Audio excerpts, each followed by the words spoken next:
السلام علیکم ورحمۃ اللہ وبرکاتہ۔ غزہ کی برباد گلیاں، معصوم بچوں کی سسکیاں اور ماں باپ کی خالی آنکھیں، یہ سب دنیا کے زمین پر سوالیہ نشان ہے۔ ظلم کے سائے میں جینے والے فلسطینی ہمیں یہ سبق دیتے ہیں کہ آزادی اور حق کی آواز کو کبھی دبایا نہیں جا سکتا۔ آج انسانیت کا امتحان ہے اور کل تاریخ فیصلہ کرے گی کہ کس نے انصاف کے ساتھ کھڑے ہو کر مظلوم کا ساتھ دیا ہے۔ ایک ایسی سرزمین جو صدیوں سے مظلومیت کی سبب بنی ہے، وہ زمین جسے انبیاء کا سرزمین کہا جاتا ہے، وہ زمین فلسطین وہ جگہ ہے جہاں کبھی امن و سکون تھا، جہاں اذان کی آواز گونجتی تھی، جہاں عیسائی اور یہودی اور مسلمان صدیوں سے ساتھ رہتے۔ لیکن پھر ظلم کا آغاز ہوا 1948 میں۔ فلسطینیوں کو ان کے گھروں سے بے دخل کر دیا گیا، ان کے مکانات، ان کی کھیتیں، ان کی بستیاں سب چھین لی گئی، اور آج تک یہ ظلم روکنے کا نام نہیں لے رہا۔ آج کے فلسطین پر اگر نظر ڈالی جائے تو دل دہل جاتا ہے۔ غزہ کے ٹوٹے مکان، شہید بچوں کے لاشیں اور زخمی ماں کی فریاد اور بے بس باپ کے آنکھوں میں آنسو، یہ دنیا کے لیے بہت بڑا سوالیہ نشان ہے۔ کیا یہ بچے اس لیے شہید کر دیے جاتے ہیں کیونکہ وہ فلسطینی ہیں؟ کیا ان کے والدین اس لیے اجاڑ دیے جاتے ہیں کہ وہ اپنے حق کی آزادی کی بات کرتے ہیں؟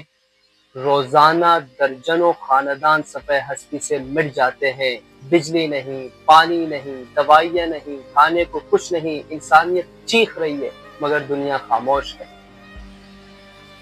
اور یہ سب دیکھ کر سوال یہ اٹھتا ہے کہ عالمی ضمیر کہاں ہے؟ وہ ادارے جو انصاف کا دعویٰ کرتے ہیں وہ خاموش کیوں ہیں؟ ہم کہاں ہیں؟ اور سب سے بڑھ کر امت مسلمہ کہاں ہے؟ ہم کہاں ہیں جب ہمارے بھائی بہن خون میں نہا رہے ہیں؟ ہمارے دل کیوں نہیں کانپتے جب کسی ماں کی گود اجڑ جاتی ہے؟ کیا ہمارے ضمیر مر گئے؟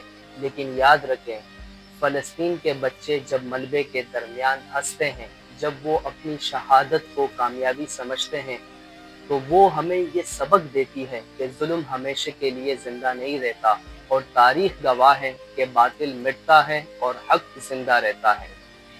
تو ہمیں انفرادی طور پر ان کے لیے آواز بلند کرنا چاہیے، ان کے لیے دعائیں کرنی چاہیے، عملی مدد ان کو فراہم کرنا چاہیے، تاکہ قیامت کے دن ہم اتنا کہہ سکیں کہ ہم نے ان کے لیے آواز اٹھایا تھا۔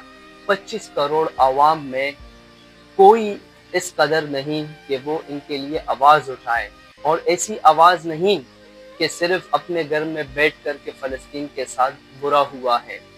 ثابت قدم رہیں، ان کے لیے حق پر آواز اٹھائیں، حکمران سے اپیل کریں کہ ان کے لیے ایک ایسی تنظیم بنائی جائے، اور وہ تنظیم کا کام یہی ہو کہ وہ ان کے لیے عملی مدد فراہم کرے۔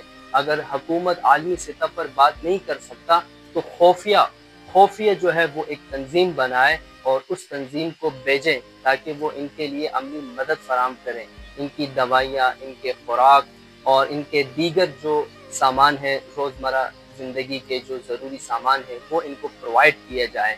تو 25 کروڑ میں ایک نر کا بچہ، صلاح الدین ایوبی کے بعد دوسرا جو نر کا بچہ وہ تھا سینیٹر مشتاق احمد صاحب۔ اللہ ان کو اسرائیل کے ہر قسم کے شر سے ان کو محفوظ کرے اور ان کو اپنے مشن میں کامیاب بنائے۔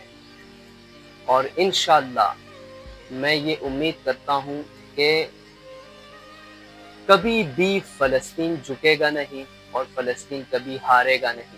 انشاءاللہ ہم سب فلسطین کے ساتھ ہیں، اور فلسطین ایک دن اسرائیل کے چنگل سے آزاد ہوگا انشاءاللہ۔